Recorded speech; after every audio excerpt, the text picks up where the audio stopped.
મિત્રો, સોનગઢ જે ગુજરાતના તાપી જિલ્લામાં આવેલું નગર છે, જે તેની ભૂગોળ, વ્યૂહાત્મક સ્થાન અને વિવિધ રાજવંશોના પ્રભાવને કારણે સમૃદ્ધ ઐતિહાસિક વારસો ધરાવે છે.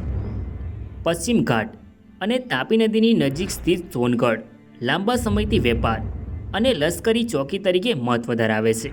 મિત્રો, મરાઠા સામ્રાજ્યના શાસન દરમિયાન બાંધવામાં આવેલ કિલ્લો આજે પણ સોનગઢમાં જોવા મળે છે, જેને જોઈને આપણને સોનગઢનો ઇતિહાસ જાણવાની ઈચ્છાઓ જાગે છે. જેથી આજના વિડીયોમાં આપણે સોનગઢનો ઇતિહાસ જાણીશું. મિત્રો, સોનગઢ ખાસ કરીને તેના પ્રાચીન કિલ્લા માટે પ્રખ્યાત છે, જે મરાઠા શાસક પિલાજી રાવ ગાયકવાડે 17મી સદીમાં બંધાવ્યો હતો. આ કિલ્લો વ્યૂહાત્મક રીતે પહાડીની ટોચ પર સ્થિત છે, જે તેને આસપાસના લેન્ડસ્કેપ પર એક અનુકૂળ બિંદુ આપે છે. મિત્રો, સોનગઢના કિલ્લો વેપાર માર્ગો પર દેખરેખ રાખવા, નિયંત્રણ કરવા અને આક્રમણ સામે રક્ષણ આપવા માટે રચાયેલ સોનગઢના કિલ્લાએ અનેક લડાઈઓનો સામનો કર્યો છે અને મરાઠા ઇતિહાસમાં નોંધપાત્ર સ્થાન ધરાવે છે. નમસ્કાર મિત્રો, તો સ્વાગત છે કે નવા વિડીયોમાં. સો ફ્રેન્ડ્સ, હું છું ધર્મેશ અને ધર્મેશ પટેલ યુટ્યુબ ચેનલમાં તમારું સ્વાગત છે. સો ફ્રેન્ડ્સ, આજના વિડીયોમાં આપણે સોનગઢનો ઇતિહાસ જાણીશું. સો વિડીયોમાં છેલ્લે સુધી બન્યા રહો. મિત્રો, દક્ષિણ ગુજરાતની લીલીછમ ટેકરીઓમાં વસેલું સોનગઢનું ઐતિહાસિક નગર આવેલું છે, જ્યાં ડુંગર પરનો પ્રભાવશાળી કિલ્લો સદીઓના પરિવર્તન, સંઘર્ષ અને વારસાનો સાક્ષી છે. સોનગઢનો ઐતિહાસિક કિલ્લો મરાઠા અને મુઘલ સામ્રાજ્યનો વારસો અંદાજિત 800 વર્ષથી સાચવીને બેઠો છે. મિત્રો, સોનગઢના કિલ્લાનો ઇતિહાસ તેની માફક ઘણો ભવ્ય છે. તો ચાલો શરૂ કરીએ સોનગઢના ઇતિહાસને. મિત્રો, ભારતમાં મુઘલ સામ્રાજ્યના સમયગાળા દરમિયાન 14મી સદીમાં સોનગઢનો આ કિલ્લો મુઘલો પાસે હતો. ત્યારબાદ જ્યારે મુઘલ સામ્રાજ્ય નબળું થયું, એટલે બાદમાં 17મી સદીમાં સોનગઢ મેવાસી ભીલોના કબજામાં આવ્યું હતું. મિત્રો, સોનગઢ ઉપર મેવાસી ભીલોએ લગભગ 28 વર્ષ સુધી શાસન કર્યું. મેવાસી ભીલોના શાસન દરમિયાન ભારતમાં મરાઠા સામ્રાજ્ય ધીરે ધીરે તેમનું સામ્રાજ્ય વધારી રહ્યા હતા. જ્યારે ગુજરાત પર 1297થી 1710 સુધી મુસ્લિમ શાસકોએ તેમનું વર્ચસ્વ સ્થાપિત કરી રાખ્યું હતું. પરંતુ એ જ કાળમાં 19 ફેબ્રુઆરી 1630માં ભારતમાં હિન્દુ સ્વતંત્ર સ્વરાજના એક તુફાને જન્મ લીધો. જી હા મિત્રો, જેમનું નામ છે છત્રપતિ શિવાજી રાજે ભોસલે, જે આગળ જતાં ભારતના મહાન અને લોકપ્રિય શાસક બન્યા. મિત્રો, તે સમયે મુઘલ સામ્રાજ્ય સાથે ટક્કર લેવા માટે છત્રપતિ શિવાજી મહારાજ ફક્ત એકલા જ હિન્દુ રાજા હતા, જેમણે મુઘલ સામ્રાજ્યને ઉખેડી ફેંક્યા પછી સ્વતંત્ર હિન્દુ સ્વરાજની સ્થાપના કરી હતી અને 17મી સદીમાં દખ્ખણમાં મરાઠા સામ્રાજ્યને નીંવ રાખી હતી. મિત્રો, આગળ જતાં મરાઠા સામ્રાજ્ય તેમના પુત્ર ધર્મવીર છત્રપતિ સંભાજી મહારાજ સંભાળે છે. છત્રપતિ સંભાજી પછી તેમના નાના ભાઈ છત્રપતિ રાજારામ અને તેમની પત્ની મહારાણી તારાબાઈ સંભાળે છે. મહારાણી તારાબાઈ પછી મરાઠા સામ્રાજ્યનું નેતૃત્વ છત્રપતિ શાહુ મહારાજ પ્રથમે કર્યું. છત્રપતિ શાહુ મહારાજ છત્રપતિ શિવાજી મહારાજના પૌત્ર અને ધર્મવીર સંભાજી મહારાજના પુત્ર હતા. મિત્રો, છત્રપતિ શાહુ મહારાજના શાસનકાળ દરમિયાન તેમના આદેશ પર મરાઠાઓ ઝડપથી તેમનું સામ્રાજ્ય વધારી રહ્યા હતા.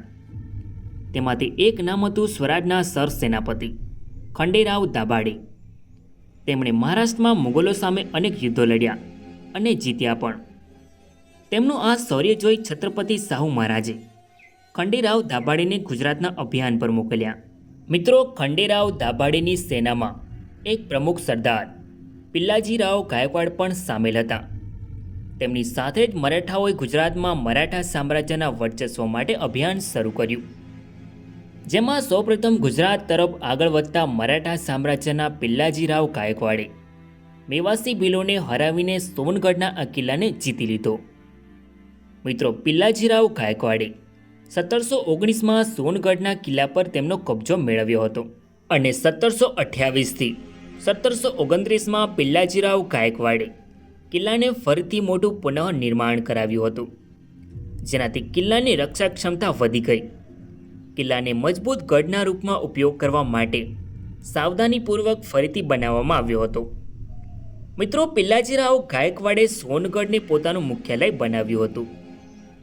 સોનગઢનો કિલ્લો ઇરાદાપૂર્વક એક ઊંચી ટેકરી પર બનાવવામાં આવ્યો હતો, જેથી દુશ્મનોની હરકતો પર નજર રાખવા માટે એક સુવિધાયુક્ત સ્થાનના રૂપમાં ડિઝાઇન કરવામાં આવ્યું હતું. આ રણનીતિક સ્થાનને રેખાંકિત કરે છે. મિત્રો, સોનગઢનો આ કિલ્લો વાસ્તુકલાનું એક અભિન્ન ઉદાહરણ છે, જે મુઘલ અને મરાઠા બંને શૈલીઓના પ્રભાવને દર્શાવે છે. મિત્રો, 1729થી 1786 સુધી સોનગઢ ગાયકવાડનું મુખ્ય સ્ટેશન અને મુખ્યાલય હતું. આ વ્યૂહાત્મક સ્થાન પરથી જ પિલ્લાજીરાવ ગાયકવાડ તેમના સૈન્યની હાલચાલનું સંચાલન કરતા હતા, જેને 3 પાગા તરીકે પણ ઓળખવામાં આવે છે. તેઓ તેમના માસ્ટરના નિર્દેશ મુજબ બંદે અને પવાર જેવા સાથીઓ સાથે સંકલન કરતા હતા. મિત્રો, સોનગઢના આ કિલ્લાએ ગાયકવાડની સત્તાને મજબૂત કરવામાં મહત્વની ભૂમિકા ભજવી હતી. મિત્રો, પિલ્લાજીરાવ ગાયકવાડ, જેમણે વડોદરામાં ગાયકવાડ વંશની સ્થાપના કરી હતી, જેનું મુખ્ય મથક ઈસવીસન 1793 સુધી સોનગઢમાં રહ્યું હતું. પિલ્લાજીરાવ ગાયકવાડના સમગ્ર કાળ દરમિયાન ઘણી વખત તેઓ ઝુંબેશ પછી સોનગઢ પાછા ફર્યા હતા. મિત્રો, ગુજરાતમાં સંપૂર્ણ મરાઠા સામ્રાજ્ય સ્થાપવા માટે સોનગઢના કિલ્લાએ મહત્વની ભૂમિકા ભજવી હતી. સોનગઢ મરાઠાઓ માટે ગુજરાતનો પ્રવેશ દ્વાર હતો. મિત્રો, મરાઠા સામ્રાજ્યના સમયગાળા દરમિયાન સોનગઢે મરાઠાઓનું મુખ્ય મથક અને થાણા તરીકેની ભૂમિકા ભજવી હતી. પિલ્લાજીરાવ ગાયકવાડનો પ્રભાવ સોનગઢથી આગળ વિસ્તર્યો હતો. તેમણે અને તેમના સાથીઓએ કર વસૂલાત લાગુ કરવાનું ચાલુ રાખ્યું અને પ્રદેશમાં તેમની સ્થિતિ મજબૂત કરી.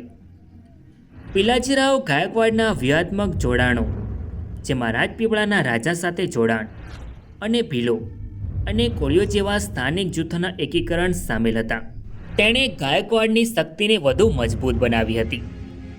મિત્રો, સોનગઢ ગાયકવાડોના ઉદય અને સ્થિતિસ્થાપકતાનું પ્રતીક રહ્યું છે. 1728થી 1729માં કિલ્લાનું પુનઃનિર્માણ અને 1729થી 1766 દરમિયાન મુખ્ય સ્ટેશન તરીકેની સોનગઢની ભૂમિકા તેના ઐતિહાસિક અને વ્યૂહાત્મક મહત્વને રેખાંકિત કરે છે.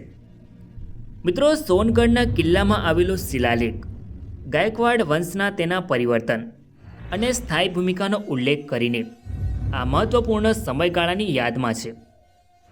કિલ્લાની સ્થાપત્ય ભવ્યતા અને વ્યૂહાત્મક સ્થાન ઐતિહાસિક અને સાંસ્કૃતિક મહત્વ દર્શાવે છે.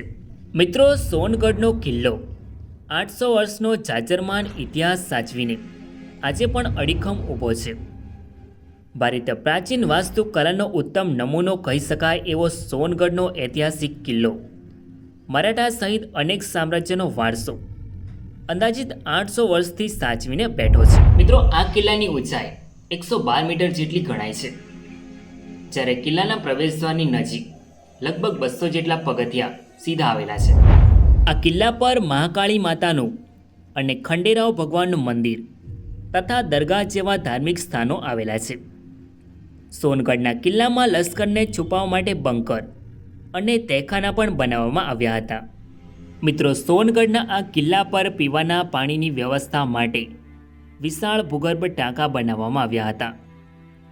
મિત્રો, મરાઠા સામ્રાજ્યના અંત પછી સોનગઢના કિલ્લાનું મહત્વ ઘટી ગયું, જ્યારે ગાયકવાડોએ બરોડા રજવાડામાં મહત્વનું યોગદાન આપ્યું હતું, જેથી બ્રિટિશ શાસન દરમિયાન સોનગઢના કિલ્લાનું મહત્વ શેષ માત્ર હતું.